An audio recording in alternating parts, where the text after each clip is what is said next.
Hello, I am Alfonso McGriff III, back again, talk to you about the patent process. Again, I'm downtown Hartford, the Hartford Public Library, doing a book festival. We're having a book festival here, had all types of vendors selling books and many other things. We have workshops and panel discussions. Later on at, I think it's 2:45, we're going to be doing a Malcolm X panel discussion where we're just going to be talking about or asking the question, what are your thoughts on the impact that Malcolm X had on the national level and on the international level, being that his birthday is tomorrow. And so that's what we're going to do. We're going to talk about, have a brief discussion on his impact on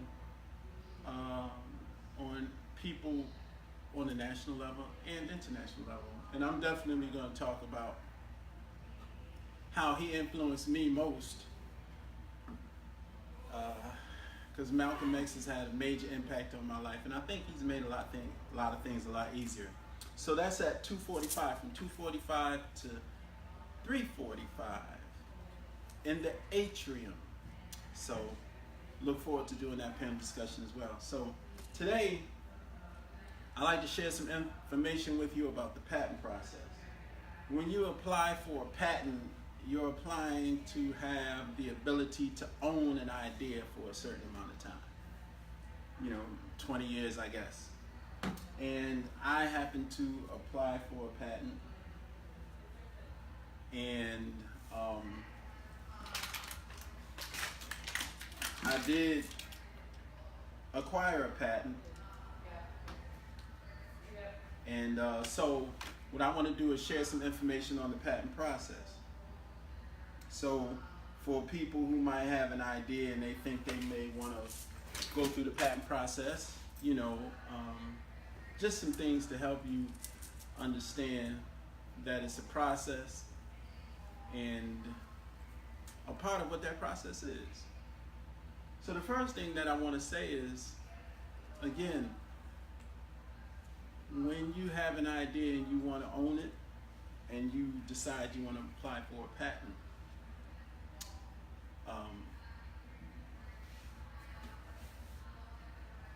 what I did initially was, because I wanted to understand the process as much as possible, and because I had done some research and I found out how many people have had their ideas stolen from them and was nothing they could do about it.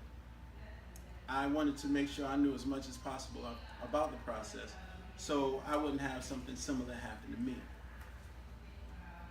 And my idea is connected to what people identify as dreadlocks. So I was working in a hair salon, and I do locks. I do hair, and one of the things I do also is locks. And one of the complaints I kept getting from a lot of customers is they want to grow locks, but they don't want to go through the process where their locks are all frizzy around the outside. They didn't like the frizzy part. And that's just a part of the process, and as your locks get more mature, they start kind of smoothing out more. But that's a process, and it takes time to get to that point. So I kept hearing these complaints about frizzy locks, and people wanted their locks smooth. And of course, my mind starts going to work. I'm always thinking, how can I resolve that issue? So one day, I was curling somebody's hair with a curling iron.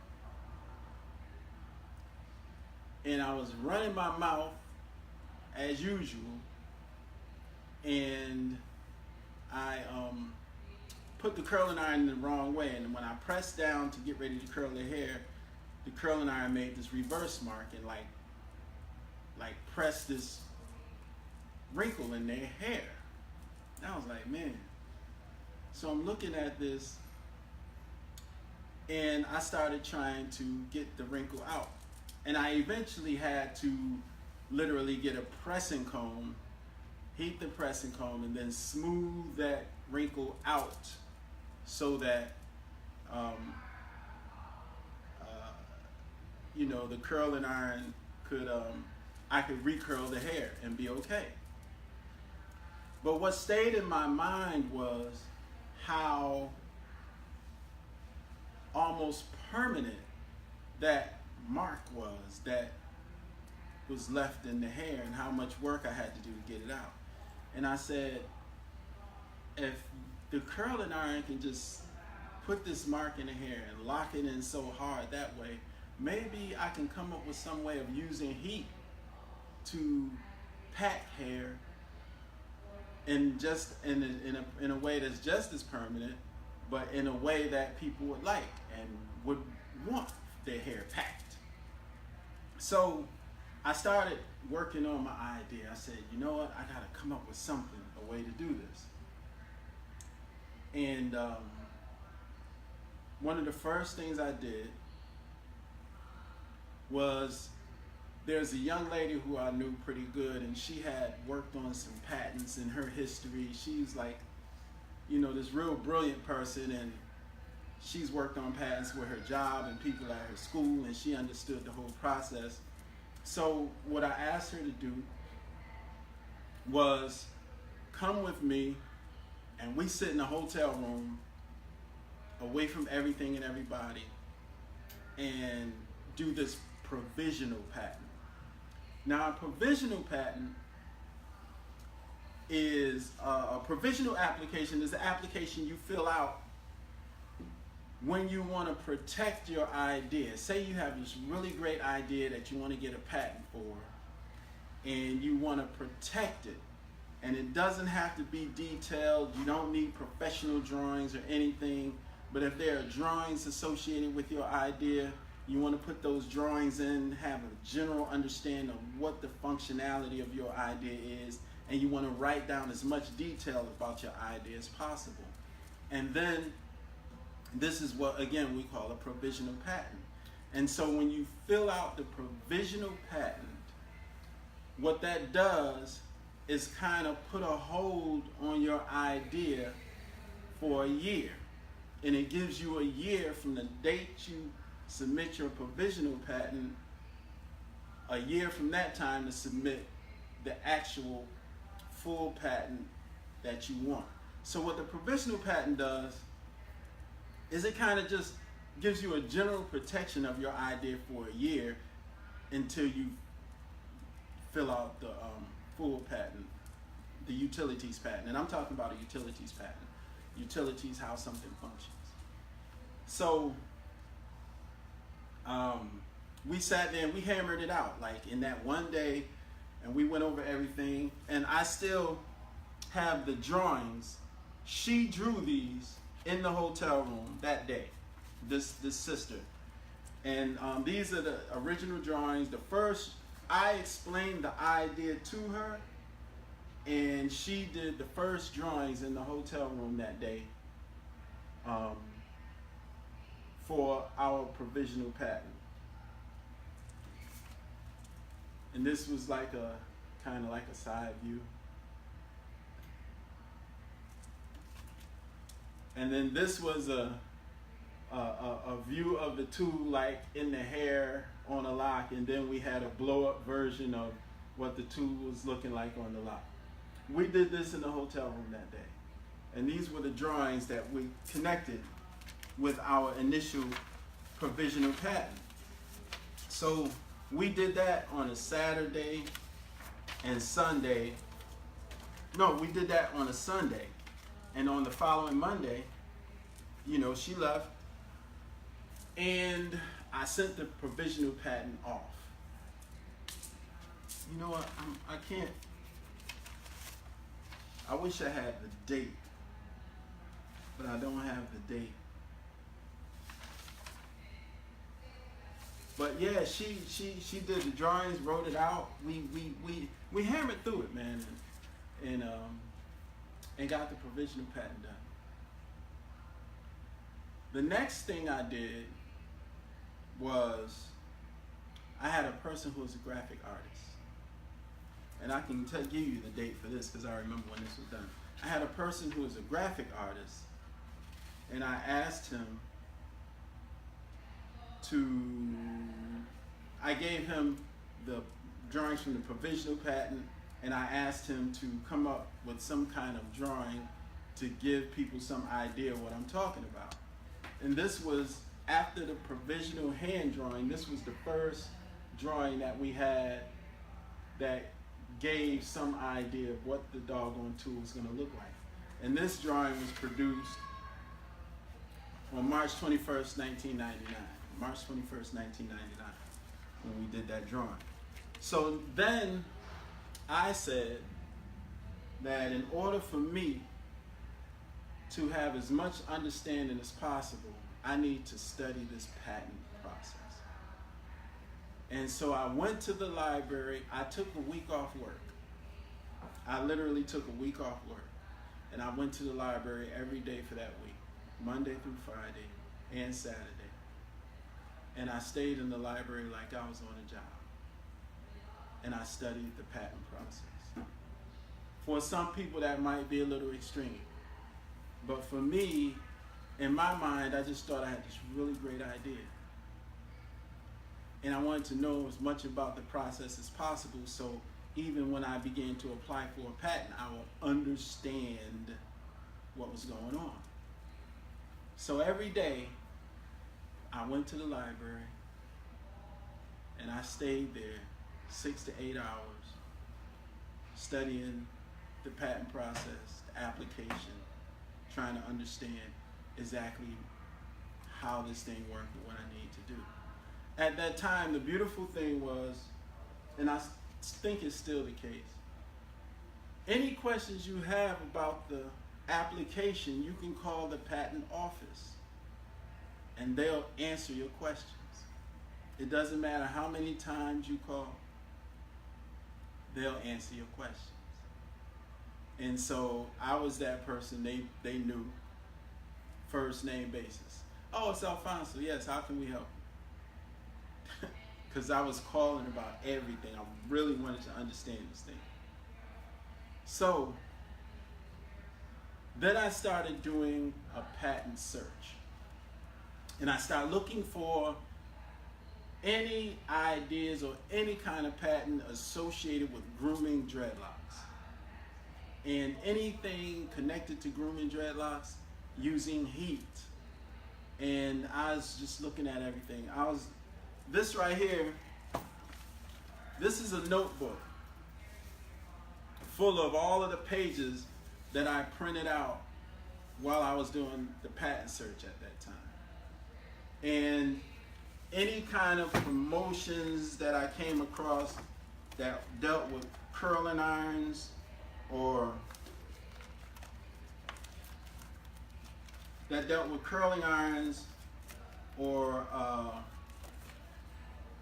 anything associated with heat and hair. Curling irons, pressing combs, anything. I was trying to find out if anybody else had thought about this idea that I had. And so I couldn't find anything, and I didn't find anybody that had the idea that I had. So, one of the things I had to do was find a patent attorney. And I'm not going to name the patent attorney because we had a challenging moment. And it was directly connected to the fact that I had worked so hard to understand the patent process. So I found a patent attorney. And the first thing the patent attorney said when I went in his office was, okay, it's going to cost you $500 to do a patent search. I said, well, I'm not going to pay $500 for a patent search because I've already done one. He said, well, yours is not going to be able to be as thorough as mine is. I can get into certain maybe areas that you can't. I said, well, I understand that. But I am so confident that there is nothing that exists like my tool. I'm not paying $500 for a patent search. He said, well, it makes no sense to go through all of this and you pay this money for this patent process and then there's something out there already. And I said, it makes no sense for me to pay $500 when I already know it doesn't exist. I know my business. I'm in the business of hair. You in the business of patent attorney. I know my business. As a matter of fact, at that time, I was working for hair companies. So I was traveling all over the country, traveling outside the country, at all kind of hair shows and conventions. And if there was anything like my idea that existed, not only would it be in a so-called patent search, but I'd literally see it. I'd see people utilizing it, or I'd see it being promoted or something. So I was extremely confident. And I said, well, I'm not going to pay you $500 for a patent search, so what's the next process? What do we need to do? Well, we need to fill out the paperwork on the utilities patent. I said, oh, okay. Well, I've done pretty much most of that already, too. He said, really? I said, yeah. I pulled out the paperwork. There's a good friend of mine, this brother named Robert Bryan, who sat down with me, and we went over all of the different areas where they require information about the idea and about the patent, and we did the write-up and all of this kind of stuff, and he helped me through that process. So I had filled out as much of the patent application as possible. I had done as much as possible, and when I couldn't do any more, like when I couldn't fill out the claims, their claims are they're like the claims that you're making to say that this is an original idea and why this is an original idea and how this functionality, how this thing works and functions that makes it original. And so that we can give you the right to own this idea. So you definitely need a patent attorney to write your claims, because if you write your claims the wrong way, you can write yourself right out of the rights for your idea. So I had pretty much done everything except the claims. And so when he was looking through it, he was like, wow, man, you've pretty much done all of this work already. And I said, yeah, I did. So he took me on as a client, and he started working on my patent and doing the claims for me. And in the meantime, I had to do something a little better than these original drawings that I had for my idea, and something more professional for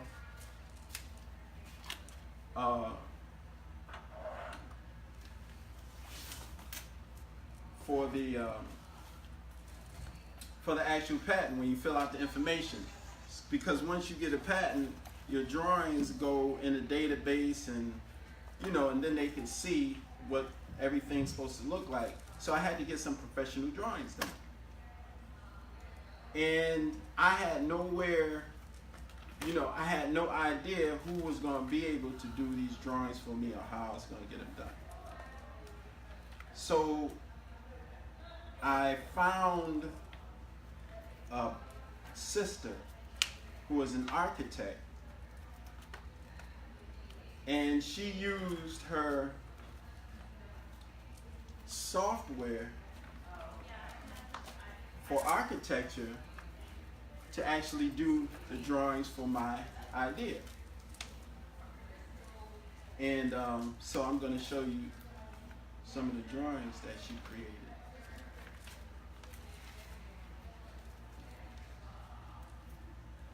And it ended up being pretty cool, and I was kind of getting excited. So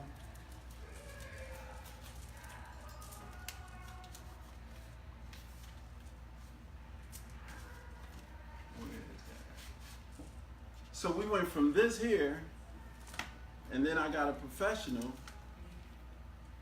to this. And she used her program that she used to design houses to actually create my tool in a three-dimensional drawing. And I thought that was like the coolest thing in the world. We went from this to this. So I had her do the drawings for me. From these different angles and stuff. And she was great to work with. Like, she kept calling my tool a comb, and that was kind of aggravating because I had to keep reminding her, this is not a comb. This is called a LockGroomer. But anyway, she did a great job with my artwork for my patent. So in the meantime, my lawyer, my patent attorney, is writing up my patent for me. And trust me, because I did so much work myself, I saved a lot of money. Basically, the only thing that was left for him to do, in addition to a few details that he needed me to clear up, so he could have a basic understanding of how the tool worked and everything. All he had to do was basically write my claims, because all of the other information he needed, Brian and I had taken care of that. So,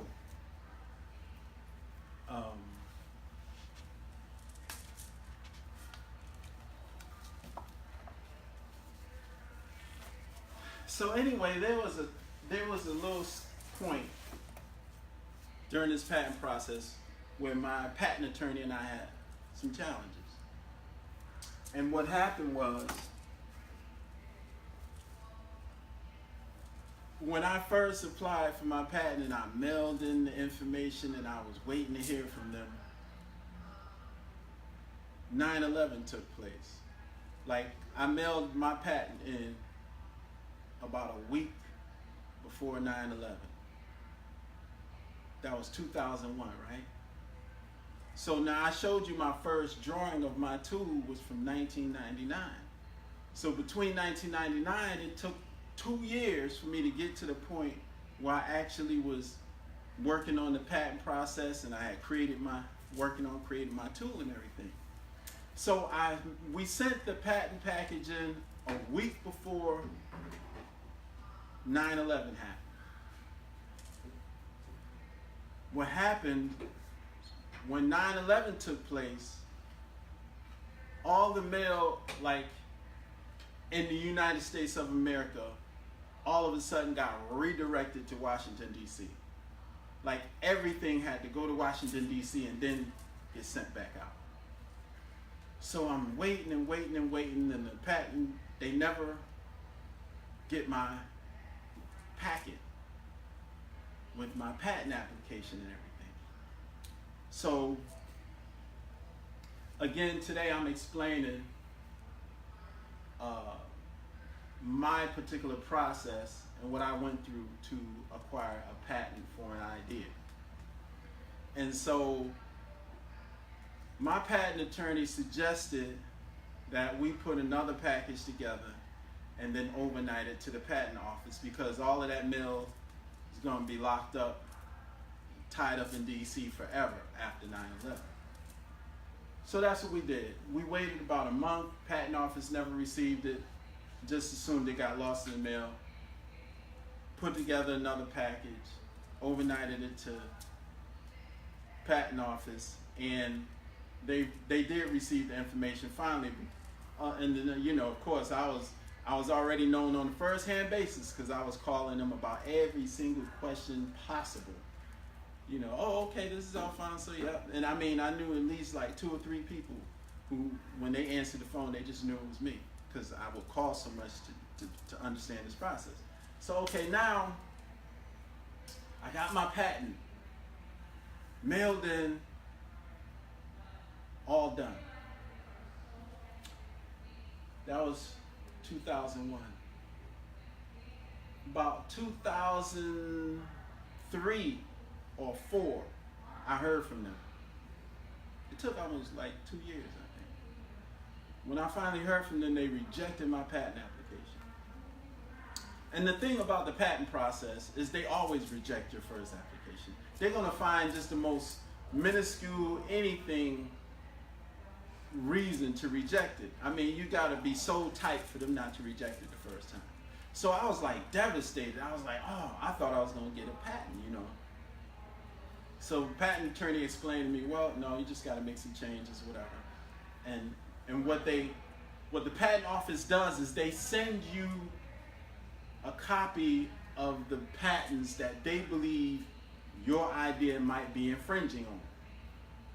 So when I looked, I realized one of the patents they sent them was somebody had what they call a braid sealer. And like people using synthetic hair to braid, they would put this in the oven and then clamp it at the bottom, and it would cut the braid off at the bottom. So it would seal the braid. And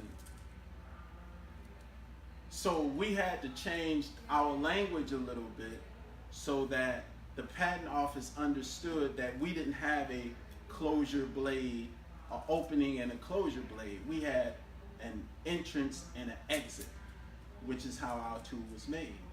So we changed the language so that we understood that my tool had an entrance and an exit. So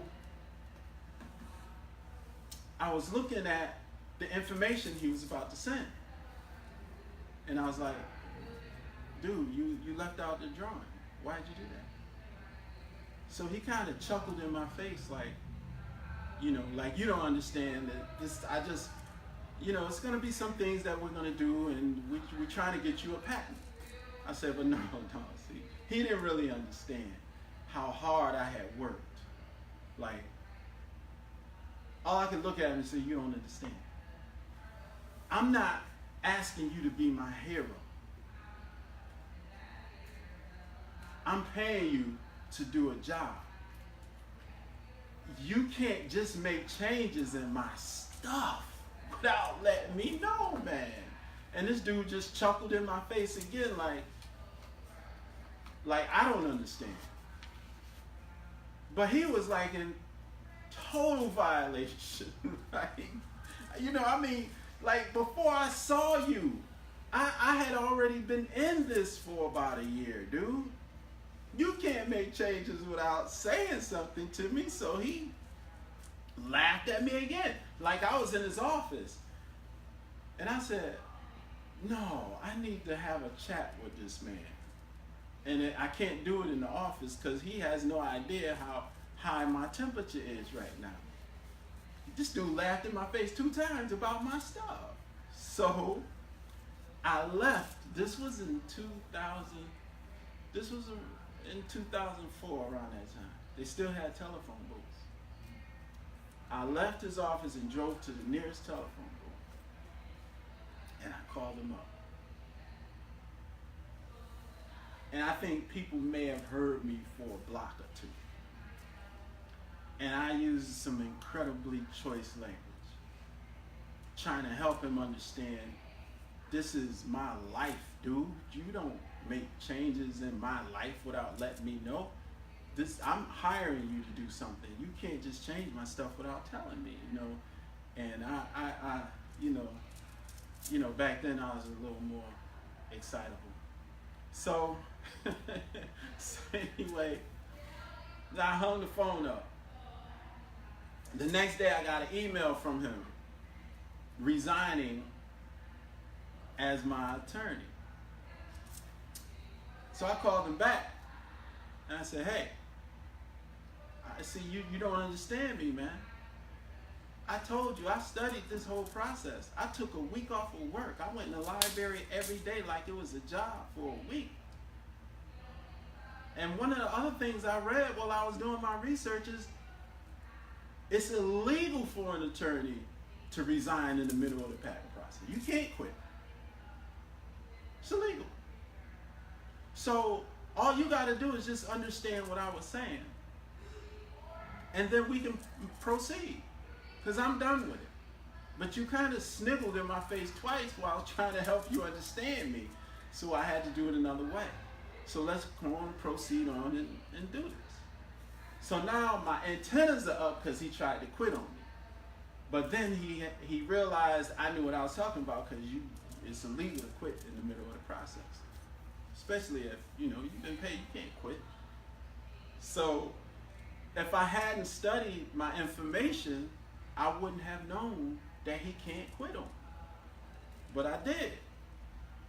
So now I don't trust him. So there were these two ladies that worked at the office that were familiar with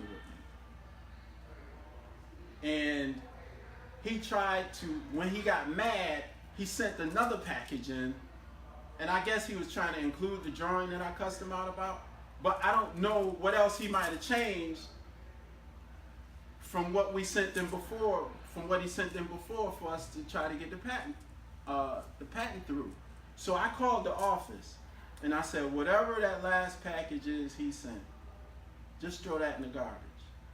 We're gonna go with the one, I called it the one he sent pre-cussing out, rather than the one he sent post-cussing out. So the ladies, they kind of laughed. I said, listen, that last one, throw it out. Let's use the one that he sent before I cussed him out.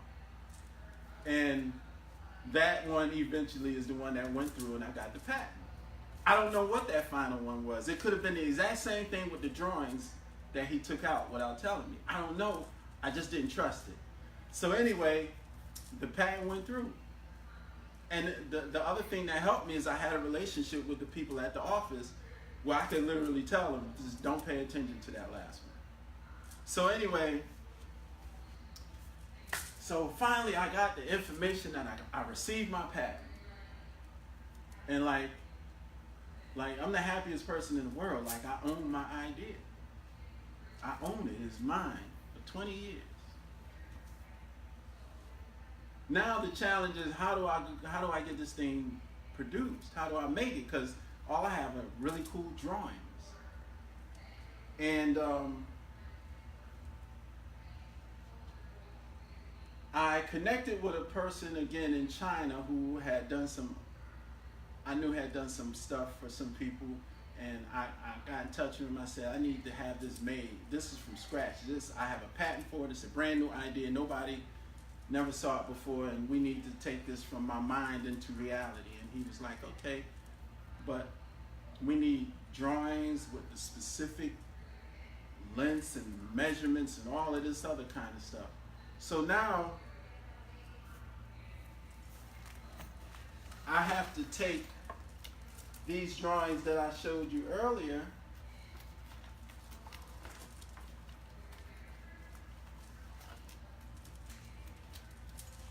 and I have to go get them redone with measurements.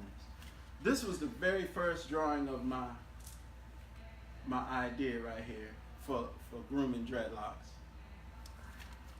Then I found an architect who used her software that she did for architect to create a professional drawing of my tool. And it's amazing when you're trying to get something out of your head into somebody else's so they'll understand how to produce it. This is one heck of a process. So now I need drawings with measurements for the company, because I found a company who said they can do it. And all of the companies in America, they just were outrageous. I mean, they were totally outrageous. So now I find a company who can make it. So this is what I did. I went back to the architect, and then she did the drawings. It was 5 different tools with 5 different sizes, and she did the drawings with me with measurements and everything for the company. Because you know, I mean, these people were very, very detailed, which I liked about them. This company in China who actually made my tools. And so she did professional renderings with measurements for each of the tools. So again, we're talking about the patent process. And now I send these off to China. And help them to understand the material that it's made out of.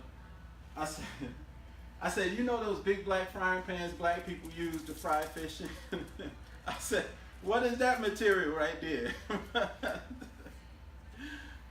Cast iron. I said, well, that's what these need to be made out of. The same kind of material, similar to that.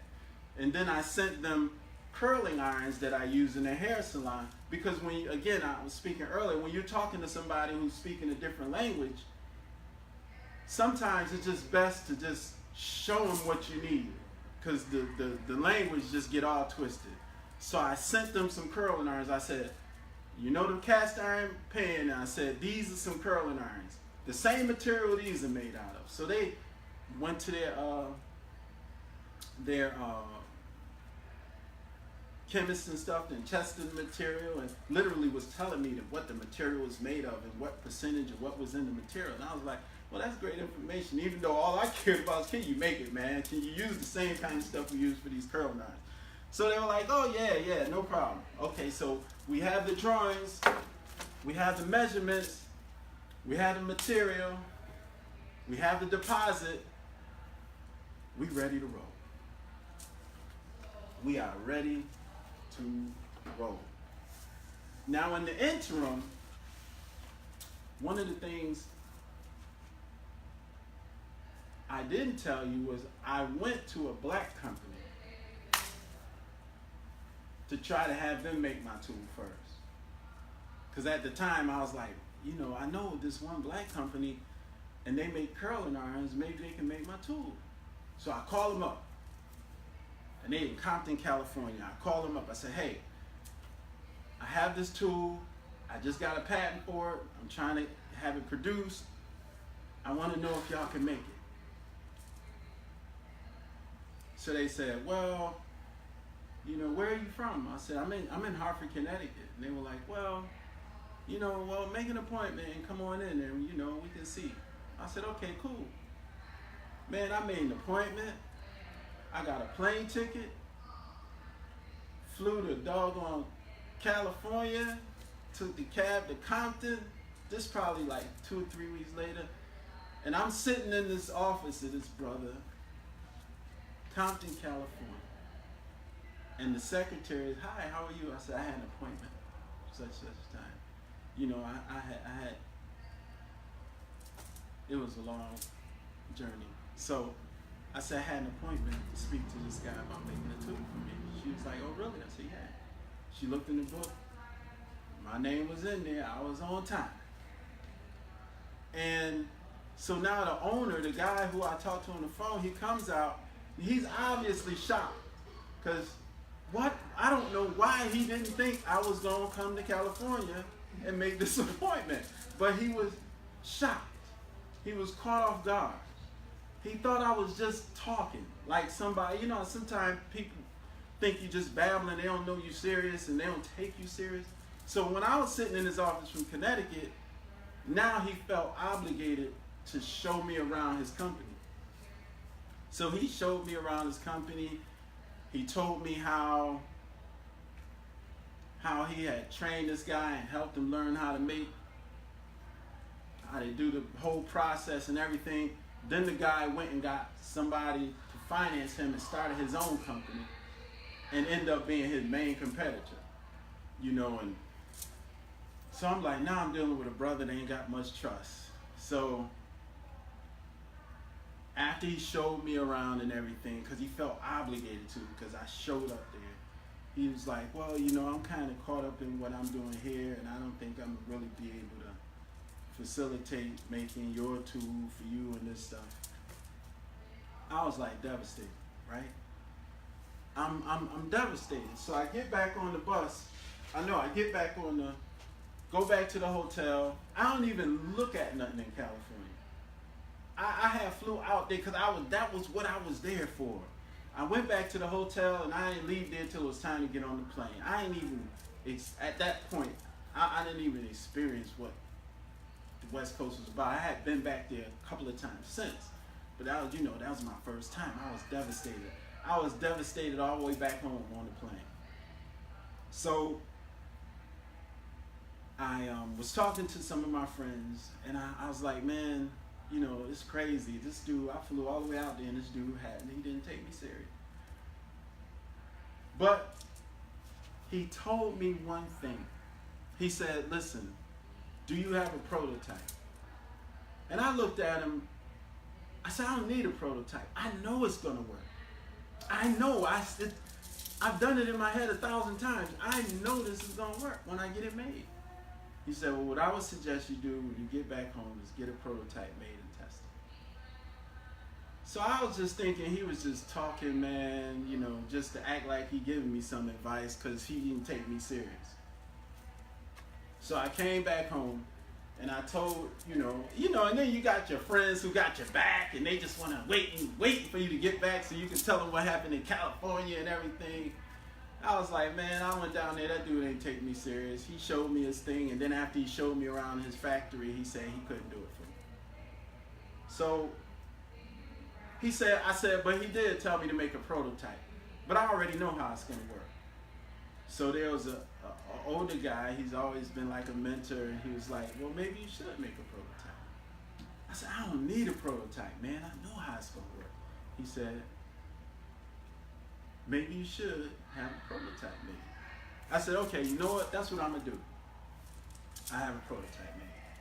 So I had a relative who was a principal of a vocational technical high school. So I went to him. I said, I need these curling irons cut up in a certain way and reattached to create this tool that I need to make for a prototype. So he was like, oh, yeah, they're going to charge you a certain amount of money. You pay them what they ask for. You should be able to get it done, no problem. I said, okay, cool. So I went and talked to the shop master, told him what I wanted, brought the curl irons to him, and he made 2 prototypes for me. And these were the 2 prototypes he made. I still have them. I mean, these are rough, but these were the 2 prototypes he made. Can you come get these and just pass it back there so people can look at them? And these prototypes are made from curling irons that were cut up and then reattached so they would serve the purpose of what I was trying to get done. And again, this is a tool that I created to smooth and pack dreadlocks for people that like their locks neat. So I made the prototype. Guess what, right? I start using the prototype, and it's not working the way I imagined. So I'm using it on locks, and I'm sliding it down, and the prototype is not working. Do you realize it took me a year to figure out what I was doing wrong? After getting frustrated, locks not looking the way I wanted them to, one night about midnight, I was cleaning up in the salon, and one of my young cousins came through with some locks, and he just sat in a chair. It's like 12 o'clock at night. He said, and I'm tired, I've been working all day. He's like, yo man, why don't you use your tool on my locks? And I'm a little discouraged because it just hasn't been looking right. So I said, yeah, sit down. Let me just grab this thing and see what's happening. And what I had been doing for a year was sliding this tool down and packing, trying to pack the hair like this. And that seemed theoretically like it would work, but it just didn't look right. It didn't have, something was wrong. This particular night, midnight, I'm at the peak of tired. He sits down. I grab the tool, put some product on his lock, and I put the tool in his hair, and then I rolled his lock. And then as I'm sliding it, I'm turning it. I'm just rolling his lock between my fingers. And it was just the most beautiful sight you ever saw. I said, I cannot believe it took me a whole year to figure out that I have to turn and roll the lock as I'm sliding the tool. And that hair just that hair just wrapped right around that lock so tight and nice, and then it looked really good, and aesthetically it was nice, and it was like the most incredible Eureka moment. And wow, man, and that told me that that's why I went to California. I didn't go to California to get the tool made. I went to California for him to tell me to make a prototype, because I never thought in my mind I needed one. And then when he told me, I confirmed myself not needing one. And then when I found out it wasn't working right, I was like, wow, I needed one. And then when I found out how to actually make it work, I knew that was my value in going to California, which is beautiful, you know, because it's cool when you find out why you do things. Even sometimes you don't understand why something happened till later on down the road. Because I thought it was the most wasted trip in the history of trips. And to this day, that was one of my most valuable trips, flying out to California for him to tell me to make a prototype. So part of the process, I flew back to California because I met another guy at a hair show, and he was the curl and iron guy. So I told him I'm looking for a company to make my tool. And this particular guy in California, he made this one. Can you grab this one? He made this one. A guy in California, he was starting a company. He made that one. And again, that was a disappointing experience, because after he made that one and we agreed that he was going to make my tool for me, he disappeared. And that's how I wound up dealing with the company in China. Because the first guy said he couldn't do it for me. The next guy said he could, and then he disappeared.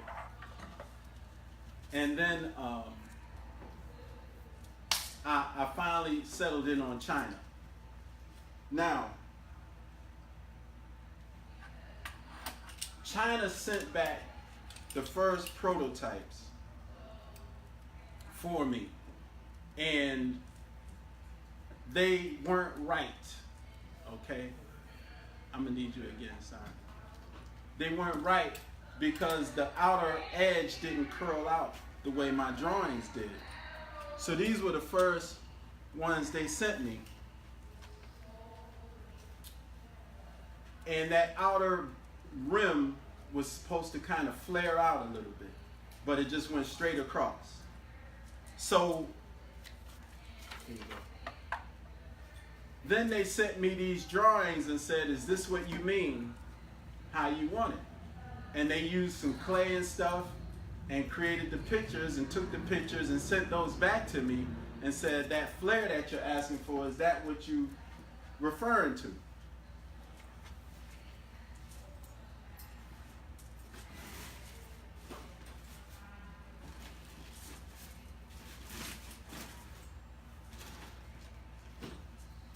And I told him, yes, I need that flare. I need the paper back. I need that flare. So then they finally sent me, after us going through this to get the flare that I needed, them sending me, I mean, you know, this is an incredible process. You know, and again, this is coming from my head, and we're trying to manifest this thing into reality. So when they sent me, just giving me some idea how they do things, when they sent me these pictures about how, okay, is this the flare you're talking about? And I'm like, yeah, that's the flare I'm talking about. I was like, man, this is serious, man. These people ain't playing. So they got the flare right. They sent me a prototype with the flare. And then we had to start talking about packaging materials and how the tool was going to be packaged. And they sent me some different ideas of how the tool would be packaged and what I want, you know, asking me what I wanted and how did I want it to be packaged. And so we went through that process, and we finally settled in on something similar to this. And this was the final product with the proper flair and the packaging and the whole nine. These are called McGriff's Original Lock Groomers, and these I use to groom locks. These two on the end are short for people when they're first starting their locks, and if they want them groomed, they can still get theirs groomed as well. So when they're going through that rough patch in the beginning and they're real fluffy, they can still get their locks groomed too. And then these were different sizes in diameter for different size locks.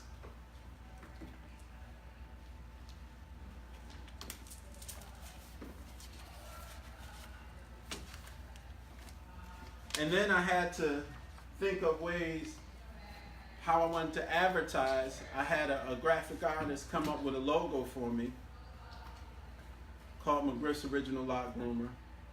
And then this is what we use to promote the tool, McGriff's Original Lock Groomer. And then I also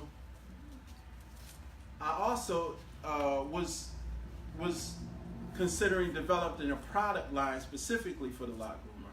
And this was a logo that we developed for the product line. It was called Nati Dread Lock Groomer, and it was going to be the spray, the shampoo, the conditioner, whatever, and that kind of thing. These are also some computer-generated drawings that they sent me when we were first developing the proper style or curvature associated with how the tool was going to be made.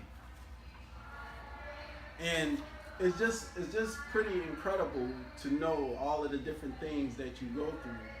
Now, I had no idea I was going to go through all of this stuff in getting a patent and getting a tool made. But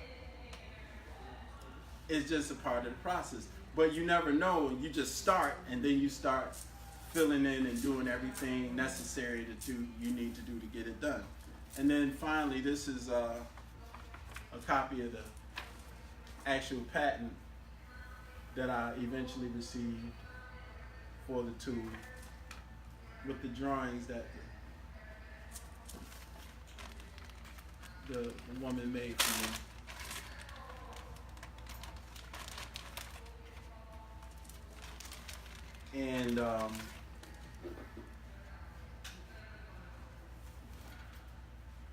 And then some promotional cards that I created to help begin to sell the tool. McGriff's Original Lock Groomer.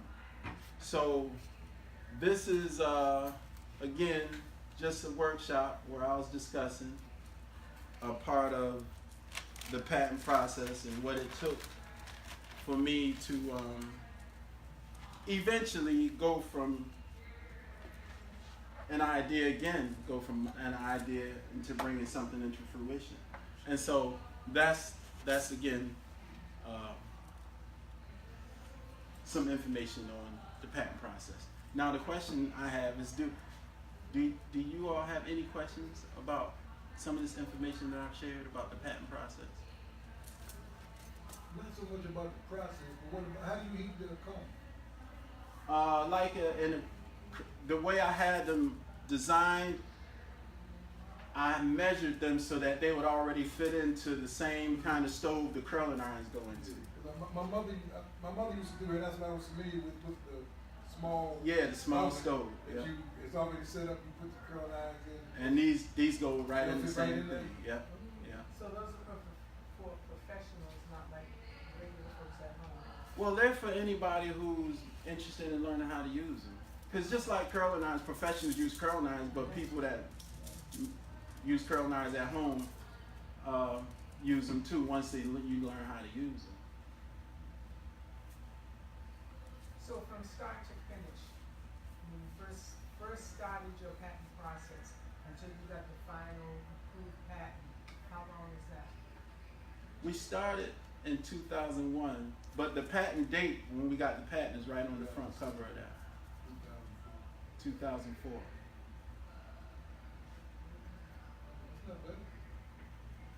Yeah.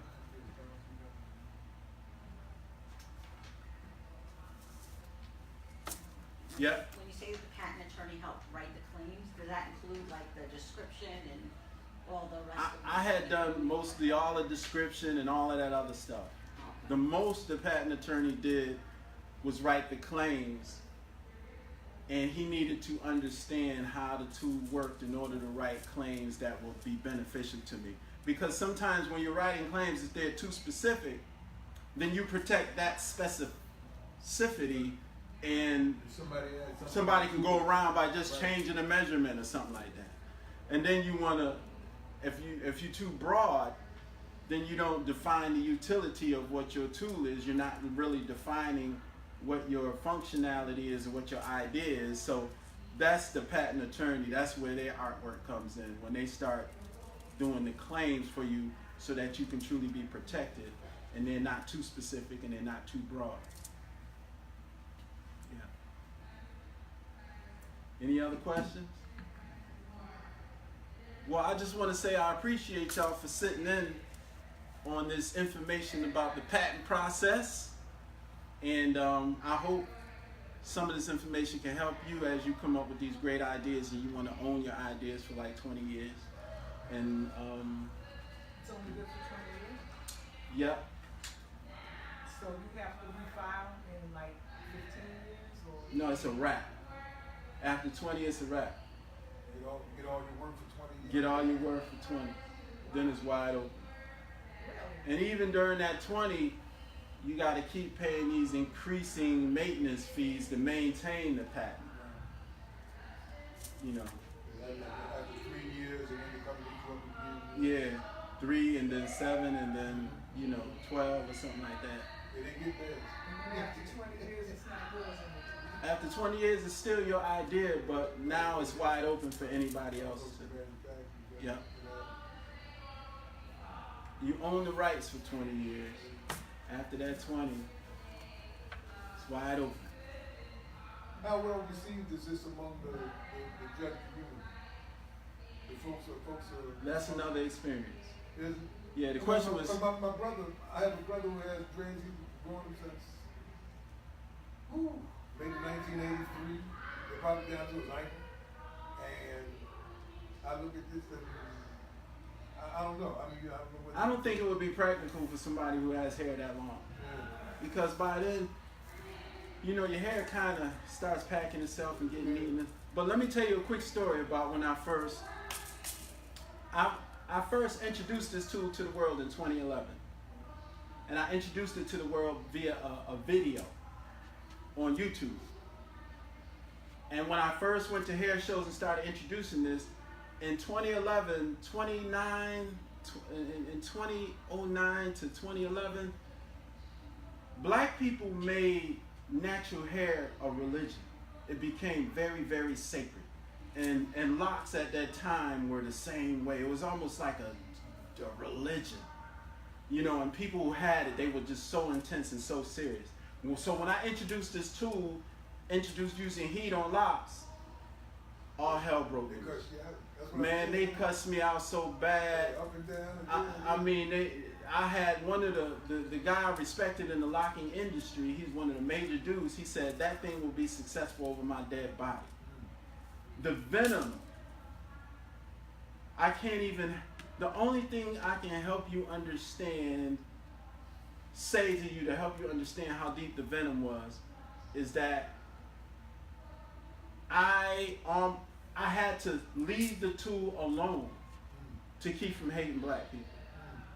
I stopped promoting it, everything. I totally just moved to something else because the pain was too intense.